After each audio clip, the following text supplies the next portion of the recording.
আসসালামু আলাইকুম। তালার খবরে আপনাদের স্বাগত জানাচ্ছি আমি সানাউল্লাহ রিয়াদ। তালায় বাস চাপা স্কুল শিক্ষার্থীর মৃত্যু, আহত বাবা। শুনছিলেন সংবাদ শিরোনাম, এবারে আমাদের তালার প্রতিনিধির পাঠানো ভিডিও চিত্রে দেখুন বিস্তারিত। সাতক্ষীরা তালা উপজেলায় বাস চাপায় কুশল রায় সর্দার ১৩ নামে এক স্কুল শিক্ষার্থীর মর্মান্তিক মৃত্যু হয়েছে।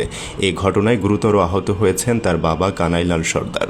আজ বুধবার সকাল ৯টার দিকে বৃষ্টির মধ্যে খুলনা পাইকগাছা সড়কের তালা সদর ইউনিয়নের শাহপুর বাজারে ব্রাক অফিসের সামনে এই দুর্ঘটনা ঘটে।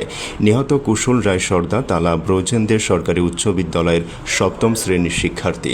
সে তালা উপজেলার নলদা গ্রামের বাসিন্দা এবং রথখোলা মাধ্যমিক বিদ্যালয়ের শিক্ষক কানাইলাল সর্দারের ছেলে।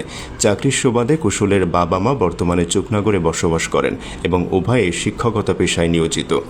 স্থানীয় প্রত্যক্ষদর্শী আব্দুস সবুর জানান, পাইকগাছা থেকে খুলনাগামী একটি যাত্রীবাহী বাস রেজিস্টার নম্বর খুলনা বর্গীয় জ 050049 বৃষ্টির মধ্যে শাহপুর বাজার এলাকায় পৌঁছালে চুকনাগর থেকে তালাগামী একটি মোটরসাইকেলকে চাপা দেয়। এতে মোটরসাইকেলে থাকা কুশল বাসের নিচে চাপা পড়ে ঘটনাস্থলে নিহত হয়।